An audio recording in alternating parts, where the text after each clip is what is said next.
नमस्कारम, मैं रेखा वर्मा, राजकीय Bangar college T2 से। आज का मेरा पेपर है बिहारी सत्संग में श्रृंगार भावना। श्रृंगार रस अन्य रसों की तुलना में अधिक मार्मिक, सरस और आकर्षण है। इस रस में जितनी रुचि सामाजिक लेते हैं उतनी रुचि किसी अन्य रस में नहीं। साहित्य और जीवन दोनों ही इस रस से अनुप्राणित रहते हैं। साहित्य के क्षेत्र में श्रृंगार को रसराज की उपाधि से विभूषित किया गया है। कारण यह है कि अकेला यही एक ऐसा रस है जिसमें अधिकांश मनोभावों का वर्णन होता है। इस रस का स्थायी भाव रति है, जिसका क्षेत्र विशद और व्यापक है। वास्तविकता यह है कि श्रृंगार के स्थायी भाव रति से शून्य विश्व का कोई भी पदार्थ नहीं है। यही वह रस है जो संपूर्ण जगत को रसमय करने की क्षमता रखता है। इसीलिए इस रस के मर्मज्ञ कवियों की कृतियों को संपूर्ण विश्व को रसमय करने में सक्षम और सशक्त बताया गया है। यह रस इसलिए भी अधिक प्रभावी और आनंददायक माना गया है कि इसमें प्रेम और सौंदर्य की प्रधानता रहती है। इस रस का प्रत्यक्ष संबंध जीवन से है। ऐसी स्थिति में मानव श्रृंगार रस की ओर आकर्षित होना स्वाभाविक है। मुक्तक काव्य में तो यह रस अपनी छटा से सभी को पूर्णतः अभिभूत करने की क्षमता लेकर सामने आता है। बिहारी श्रृंगार के कवि हैं। वे रीतिकाल में एक ऐसे कवि के रूप में विख्यात रहे हैं जिसने अपनी श्रृंगार भावना से सभी को प्रभावित किया है। रसराज श्रृंगार के दो भेद माने गए हैं, श्रृंगार और विप्लव श्रृंगार, संयुक्त श्रृंगार और विप्लव श्रृंगार। रीतिकालीन कवियों ने श्रृंगार का इतना अधिक वर्णन किया है कि आचार्य विश्वनाथ प्रसाद मिश्र ने इस काल को श्रृंगार काल कहना ही अधिक उपयुक्त समझा। रीतिकालीन कवियों ने श्रृंगार के संयोग पक्ष का वर्णन करते हुए विभिन्न क्रीड़ा, व्यापारों, काम चेष्टाओं, अटखेलियों, विभिन्न प्रकार की रतिकेलियों आदि का निरूपण किया है। बिहारी ने अपने श्रृंगार वर्णन में संयोग और वियोग दोनों ही पक्षों को समान महत्व दिया है। ये अलग बात है कि बिहारी को वियोग वर्णन में उतनी सफलता नहीं हुई जितनी कि संयोग वर्णन में हुई है। पहले हम वर्णन करते हैं सतसई में संयोग श्रृंगार। श्रृंगार रस का मूल आधार रति या प्रेम होता है। इसी के आधार पर श्रृंगार रस की सर्वव्यापकता प्रमाणित होती है। प्रेम के विभिन्न रूप हैं, किंतु श्रृंगार में जिस प्रेम की अवस्थिति मानी गई है वह दाम्पत्य प्रेम कहलाता है। मूल रूप से इसका आधार काम होता है। इसमें लैंगिक आकर्षण की प्रमुखता होती है, किंतु ये आकर्षण शहने इतना विशद रूप धारण कर लेता है कि प्रेम का एक अलौकिक या उदात्त पक्ष निखर कर सामने आने लगता है। यही कारण है कि प्रेम का संचरण भले ही पशु पक्षियों तक में होता हो, किंतु उसके महत्व का आकलन मनुष्य के संदर्भ से ही हो पाता है। लैंगिक आकर्षण पर आधारित होने के कारण श्रृंगार और प्रेम के स्वतः ही दो पक्ष हो जाते हैं, एक संयोग और दूसरा वियोग। श्रृंगार की संयोग पक्ष के अंतर्गत जुगल प्रेमियों की विविध क्रीड़ाएं, मनोविनोद, रति प्रसंग, संयुक्त दिनचर्या आदि का वर्णन प्रमुख होता है, और वियोग में उन दोनों के एक दूसरे से अलग होने की स्थिति में उनकी मनोदशा, शारीरिक स्थिति और वियोग से प्राप्त कष्ट, मिलनोत्कंठा और एक दूसरे के प्रति शिकवा शिकायत आदि का वर्णन प्रमुख रहता है। बिहारी सत्संग के अंतर्गत श्रृंगार का संयोग पक्ष प्रमुख रूप से दो रूपों में चित्रित हुआ है। पहला रूप है नायक अथवा नायिका के रूप सौंदर्य का वर्णन, और दूसरा है क्रीड़ा वर्णन, जिसमें सभी प्रकार की क्रीड़ाएं समाहित हैं। सामान्य रूप से रति का उदय दोनों ही पक्षों में होने की संभावना रहती है। आश्रय और आलंबन का निर्णय इस बात पर आधारित रहता है कि किसे देखकर कौन आकर्षित हुआ है। यही कारण है कि बिहारी सत्संग में कहीं तो नायक आलंबन है और कहीं पर नायिका आलंबन है। विभाव पक्ष की दृष्टि से यदि विचार करें तो इस प्रकार आलंबन पक्ष का रूप वर्णन उद्दीपन की श्रेणी में आएगा। हावों और अनुभवों को लेकर काव्यशास्त्रियों ने कुछ विवाद खड़ा किया है। इसके विपरीत जब वह स्वयं आश्रय होती है अथवा उसे नायक के प्रति रति के कारण हास बुलक को कंप होता है तो उन्हें अनुभवों के अंतर्गत रखा जाएगा। सत्यतः सही में ऐसे दोहे हैं जिनमें बिहारी ने नायिका का स्वतंत्र नक्शिक वर्णन करते हुए सौंदर्य चित्र प्रस्तुत किया है, जैसे कि अंग अंग छबकी लपट उपटती जाति अच्छे खरी पातरी तऊ लगे भरी सी देही। इस दोहे में नायिका की सुंदर शरीर यष्टि का वर्णन किया गया है, किंतु जब यह कहते हैं कि लगे भरी सी देह तो स्पष्ट हो जाता है कि दृष्टा के औसुत्य के मिश्रित हर्ष की व्यंजना भी हो रही है। नायिका ही आलंबन बनी हुई है, उसकी देह की भरी हुई लगना ही आकर्षण का प्रमुख कारण है। इसलिए यहाँ पर सौंदर्य निरूपण में बिहारी ने सूक्ष्म दृष्टि से काम लिया है। रूप वर्णन में दूसरे प्रकार के भी दोहे हैं जिनमें कोई दूती अथवा नायिका की अंतरंग सखी नायिका के सौंदर्य का वर्णन करती है। नायिका की सखी या दूती जिस भाव से प्रेरित होकर नायिका के शारीरिक सौंदर्य का वर्णन करती है वह रति भाव को पुष्ट करने के लिए है, नायक को नायिका की ओर उन्मुख करने के लिए ही है।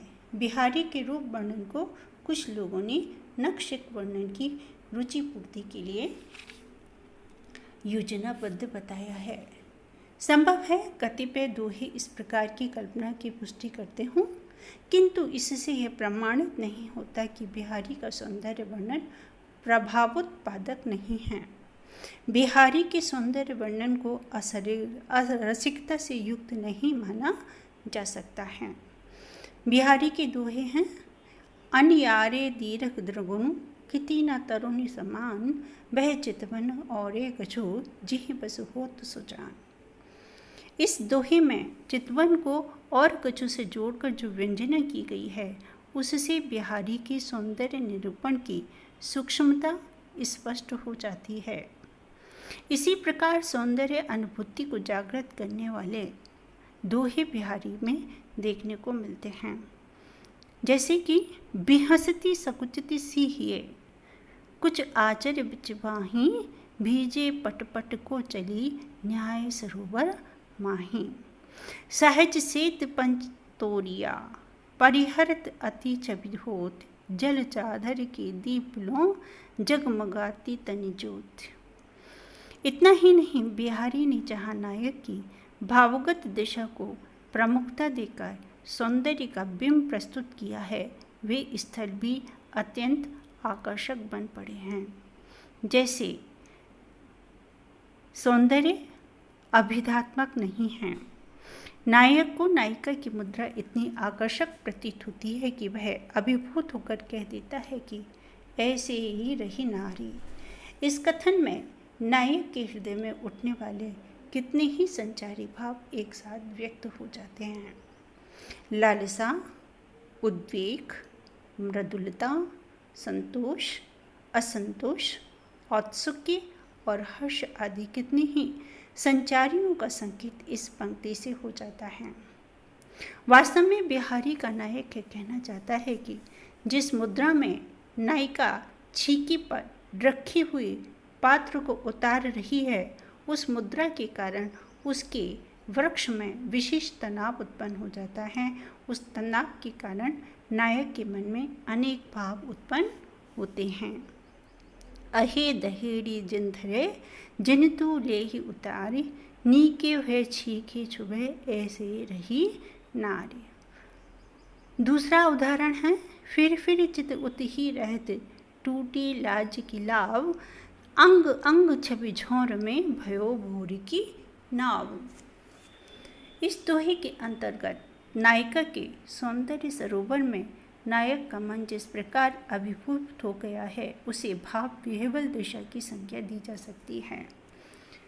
कतिपय समीक्षकों ने इस प्रकार के वर्णनों को सस्ती रसिकता की श्रेणी में रखा है।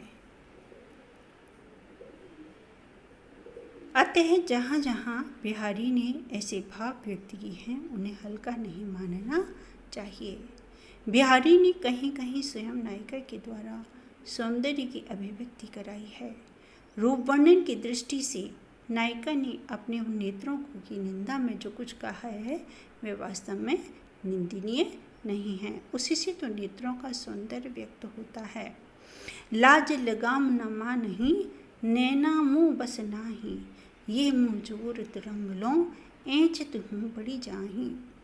बिहारी के इस दोहे में नायक के सौंदर्य की ओर नायिका के नेत्रों का चले जाना वर्णित किया है। कोई ये प्रश्न कर सकता है कि इसमें तो नायक के सौंदर्य का प्रभाव वर्णित है। मैं इसका मतलब है कि जो वस्तु प्रदर्शन के निमित्त लाई जाती है, उसमें कोई ना कोई आकर्षण तो रहता ही है। यहाँ नायक की सुंदरता तो स्पष्ट है ही, किंतु बिहारी ने मुँहजोर तुरंग का उपमान देकर उसकी सौंदर्य को और अधिक रेखांकित कर दिया है। कंज नयन मंजन किए, बैठी ब्योरति बार, कुछ अगुरिन बीचट डीठ दे, चितवती नंद कुमार। नायिका के कमलवत नेत्रों और सधे स्नान का बिंब है, किंतु दोहे की दूसरी पंक्ति में से नायक के सौंदर्य की व्यंजना भी हो रही है। नायिका लोगों की निगाह बचाकर अपने बालों की ओट से नायक को देख लेती है। इसमें जो सौंदर्य निरूपण है, वह अनुभव करने की चीज़ है, शब्दों में व्यक्त करने की नहीं। बिहारी ने अनेक स्थलों पर ऐसे सूक्ष्म सौंदर्य का निरूपण किया है, जिसे मैं शब्दातीत सौंदर्य निरूपण कहना पसंद करती हूँ। बिहारी ने सौंदर्य का प्रभाव मूलक वर्णन भी अनेक स्थानों पर किया है। देखने से तो ऊपर से इस प्रकार का वर्णन अभिधा मूलक लगता है, किंतु जब हम पूरी दोहे को पढ़ते हैं, तब उस दोहे का हमारे हृदय पर जो प्रभाव पड़ता है, वह सौंदर्य की अतिशयता को सहज ही अभिव्यक्त कर देता है। जैसे छूटी ना शिशुता की झलक, झलक यौवन अंग, दीपति देहि दुहन मिली, दीपति ताफुता रंग। इस दोहे में वय संधि का वर्णन स्थूल और सूक्ष्म रेखाओं के माध्यम से किया गया है। बिहारी ने इस दोहे में जो वर्णन किया है, वह अद्भुत सौंदर्य की अभिव्यक्ति है, क्योंकि इसका प्रभाव हृदय पर पड़ता है। दीपति ताफुता रंग में बिहारी का केवल बुद्धि कौशल्य मात्र नहीं है, यह पंक्ति की हृदय की अनुभूति की अभिव्यंजना करने में भी सक्षम है। सहज सेज पंच तोड़िया, पहिरत अति छवि हो, जल चादर की दीप लो, जगमगाती तन जोत। सटपटाती सी ससी मुख घूंघट परे डार, पावन झरसी झमक के गई झुरोका छार। कर समेट कुछ भुज उलटी, खये शीस पटिहारी, काको मन बांधी ना, ये जूड़ो बांधी निहारी। बिहारी ने अपने दोहों में संयुक्त श्रृंगार की दीप्ति, कोमलता और माधुर्य आदि की व्यंजना भी की है। इस प्रकार के वर्णनों में बिहारी ने कल्पना से अधिक काम लिया है। परिणाम स्वरूप पाठक का मन कल्पना की कारीगरी में उलझ कर रह जाता है और दोहा वास्तविक भावोद्बोधन नहीं कर पाता। पत्रा ही तिथि पाइये, पाखर के चहुपास, और चुनरी श्याम सकार नव, मुख शशि की उनिहारी जैसे दोही इसके प्रमाण हैं। कोमलता की व्यंजना के निमित्त बिहारी ने जिस तरह की कल्पना का सहारा लिया है, वह कल्पना भाव प्रेषण में बाधक बनी है, साधक नहीं। छाले परिवे के डरने सके न हाथ छुबाए, झचकती ही गुलाल की झवा झवैयत पाए। तो प्रभाव कोई पड़ता नहीं, कोमलता भी हास्यास्पद बन जाती है।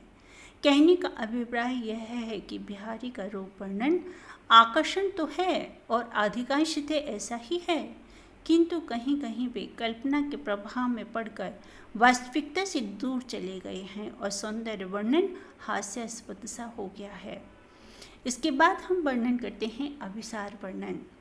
बिहारी सतसई में संयोग श्रृंगार के अंतर्गत नायिकाओं के अभिसार का बड़ा ही मनोरंजक वर्णन किया गया है। जब कोई नायिका शुक्ल पक्ष की रात्रि में चांदनी के अंतर्गत अपने प्रिय से मिलने जाती है तब वह शुक्ला अभिसारिका कहलाती है। बिहारी ने ऐसी नायिका का वर्णन करते हुए स्पष्ट कर दिया है कि वे गौरवर्ण की युवती चांदनी में ऐसी मिल गई है कि अभिसार को जाती हुई वह किसी को भी दिखलाई नहीं पड़ती है। शुक्ला अभिसारिका का नायिका के साथ उसकी सखी केवल उसके शरीर की सुगंधि के सहारे चल रही है।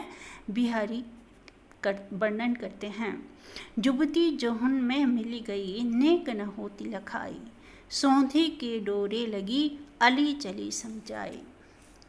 इस प्रकार कृष्ण पक्ष की रात्रि में प्रिय के समीप अभिसार हेतु जाने वाली नायिका कृष्णाभिसारिका नायिका कहलाती हैं। बिहारी ने ऐसी नायिका के अभिसार का वर्णन करते हुए अभिसार के उपरांत लौटने पर मार्ग में चंद्रमा के निकल आने से उसकी घबराहट, भयभीत अवस्था, छिपने की कुशलता, प्रेम प्रवणता और कामातुरता आदि का बड़ा ही सुंदर और आकर्षण चित्र प्रस्तुत किया है। अरी खरी सरपट पर बिधु आधे मगहेरी, संग लगे मधुपनी लई भागती गली अंधेरी। अभिसार वर्णन के साथ ही बिहारी ने संयोग श्रृंगार के अंतर्गत चुंबन, आलिंगन, परिरंभण, तक छत, नक्श छत आदि विविध बाह्य क्रीड़ाओं का वर्णन भी किया है। यही कारण है कि बिहारी के दोहे में कहीं कहीं सोने का बहाना बनाकर पड़े हुए नायक का नायिका अचानक चुंबन करती हुई और तत्पश्चात भीत खुल जाने पर दोनों परस्पर आलिंगन एवं परिरंभण करते हुए दिखलाई देते हैं। प्रीतम दृघ मीचत प्रिया पानी परस सुई पाई, जान पिछानी अजान लो नेक न होत जनाई। अरी खरी सरपट पर विधु आधे मगहेरी, संग लगे मधुपानी लई भागती गली अंधेरी।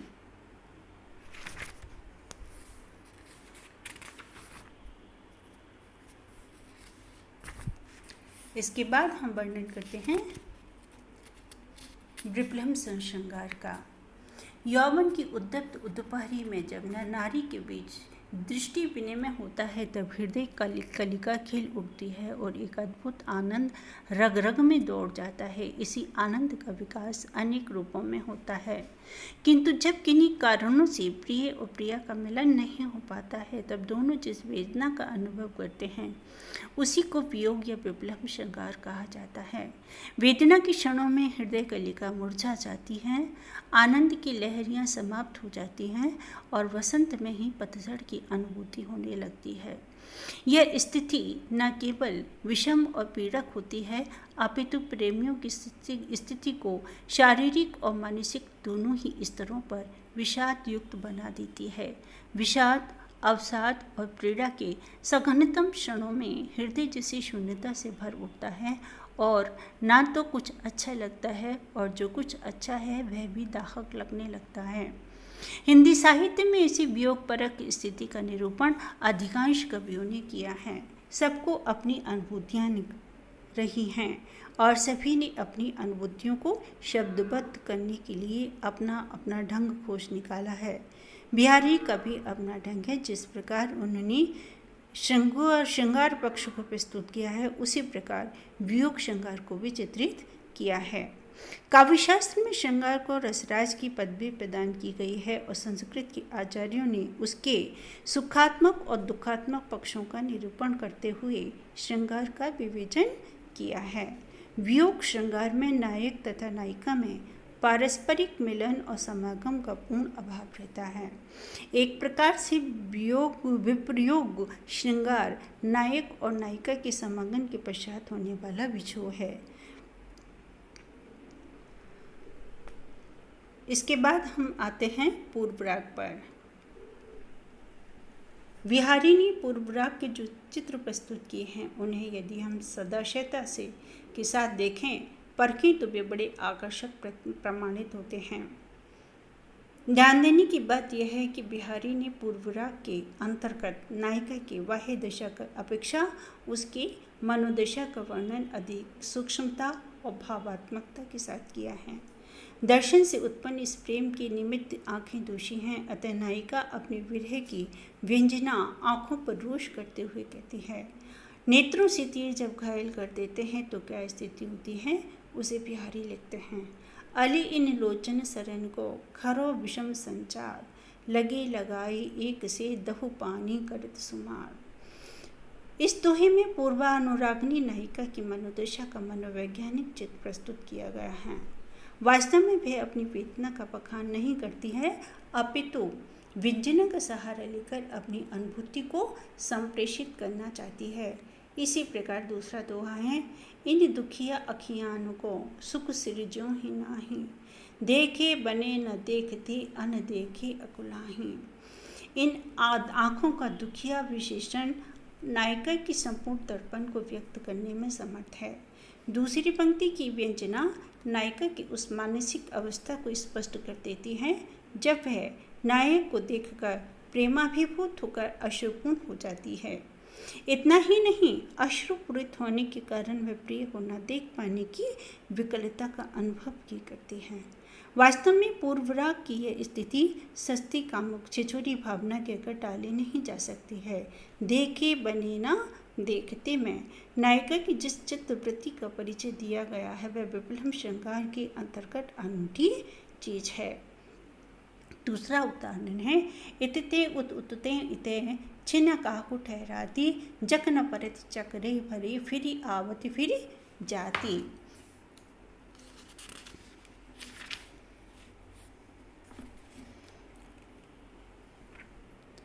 कब की ध्यान लगी लखो, यह घरे लगी है काही, डरिए तो भृंगी कीट लो जिन वही वह चाही। इस दोहे में बिहारी ने भृंगी कीट की जो कल्पना की है उसे केवल चमत्कार प्रदर्शन मानना ठीक नहीं है। इस दोहे में नायिका की तन्मयता और सखी का उपालंब दोनों ही बड़ी मार्मिकता के साथ संवेदित बना दिए गए हैं। पूर्वानुराग की इन अनुभूतियों को अनेक समीक्षकों ने अस्वाभाविक बतलाया है।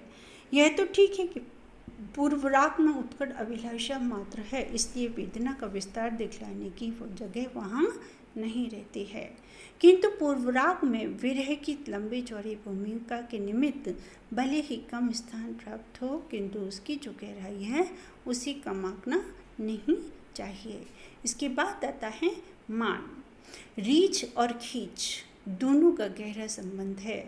रीछ का परिणाम प्रेम है और जहाँ प्रेम गहरा हो जाता है वहाँ अधिकार भावना की खींच स्वतः ही उत्पन्न हो जाती है।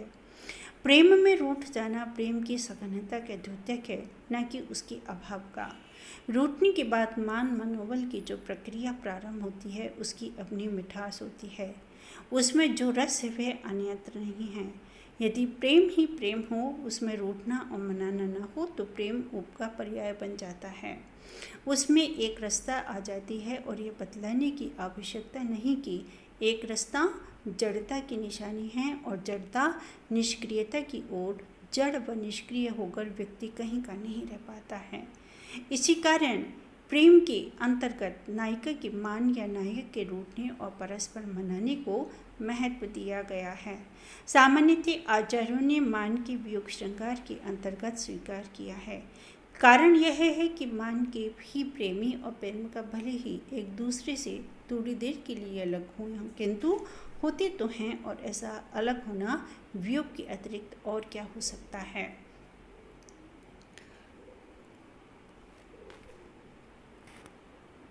रीति काव्य में नायिका किसी छोटी सी बात पर भले ही बड़ी बात क्यों ना हो, यदि थोड़ी देर के लिए भी नायिका से रूठ जाती है और नायक उसकी मनोहार करता हुआ पैरों में गिरता हुआ उसे मना लेता है तो इसे मान और मनाने का क्या औचित है।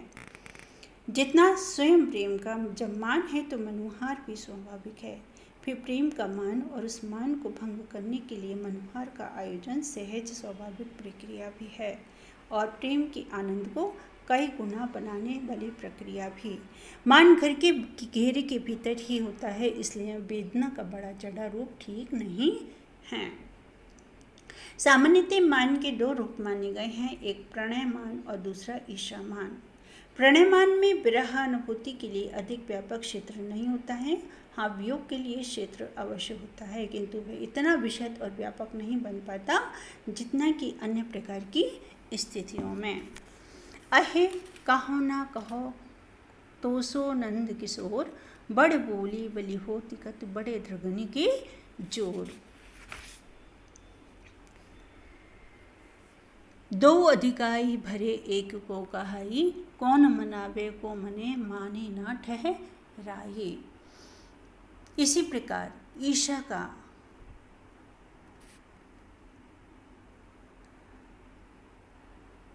मान का वर्णन करते हुए बिहारी ने एक ऐसी नायिका का वर्णन किया है जो नायक को बुलाने के लिए अपनी दूती भेजती है, किंतु दूती नायक के साथ रमण करके फिर उन्हें अपने साथ लाती है।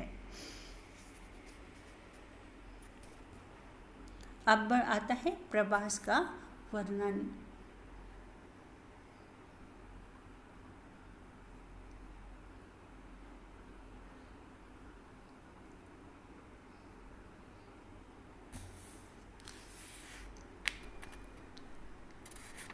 बिहारी सतसई के अंतर्गत प्रवास विषयक वर्णन सर्वाधिक मात्रा में मिलता है।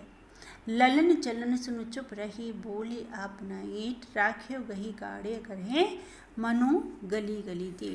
बिहारी ने नायक के परदेश में रहने पर नायिका की विरह विधक्त अवस्था का अत्यंत मार्मिक वर्णन किया है। इस वर्णन में कहीं नायिका विरह में इतनी अधिक चलती हुई दिखाई गई है कि सर्दी की रात्रि में भी गीले कपड़ों की आड़ देकर और बड़ी हिम्मत करके उसकी सखियां स्नेह के कारण उसे के समीप जाती हैं। बिहारी के विरह वर्णन के निरूपण में एक सहृदय आलोचक अच्छी तरह दोहे खोजना चाहें तो वो जितने कम हैं उन्हें उंगलियों पर गिना सकता है।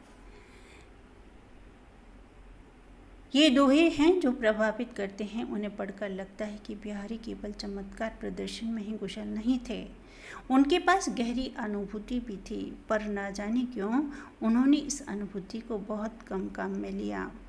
करके मेरे कुसुमलों गई बिरह मुरझाई, सदा समीपनी सकनहूँ नीति छानी चाहिए। ये दोहे जो मन को छूते हैं। इसी प्रकार बिहारी ने ऊहात्मक शैली में भी विरह व्यंजक दोहे लिखे हैं। अजो न आए सहज रंग बिरह दूबरी गात, अब ही कहा चलायती ललन चलने की बात। प्रवास के पश्चात की स्थिति के द्योतक दोहे भी बिहारी की सत्संग में उपलब्ध हैं। संक्षिप्त में कह सकते हैं कि बिहारी का श्रृंगार वर्णन न केवल उनके समय का प्रतिबिंब है बल्कि उनकी मानसिकता का द्योतक भी है। संयोग और वियोग दोनों ही क्षेत्रों में बिहारी ने जो अभिव्यक्तियाँ की हैं वे अधिकांशतः चमत्कारपूर्ण हैं और साथ ही साथ मन को बांधने में भी अधिक सफल नहीं हैं। फिर भी बिहारी के पक्ष में इतना अवश्य कहा जा सकता है कि उनकी अत्यधिक रसिकता ने आज भी उनकी सतसई को प्रासंगिक बना रखा है। बिहारी के समय में जो स्थिति थी, आज समाज में जैसी रसिक और मनचले लोग थे वैसे लोग आज भी हैं।